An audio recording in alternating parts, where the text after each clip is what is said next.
سلام. آقا سلام. برای آیه استخدام مزاحم شد. خیلی هم خوب. سابقه هم دارین؟ یه مدت توی شرکت نه، سابقه زندان. سابقه زندان یه چند بار به جرم دزدی زندان بود. خیلی هم خوب. این وسایل ها رو بگیرید و یه تست ببرم ازتون بگیرم.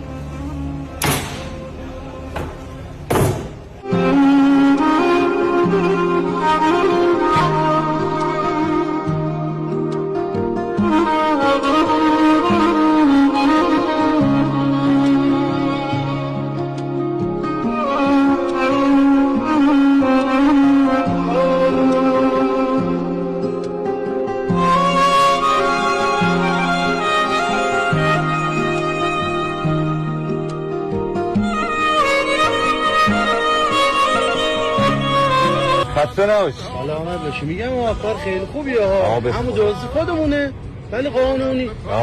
بریم.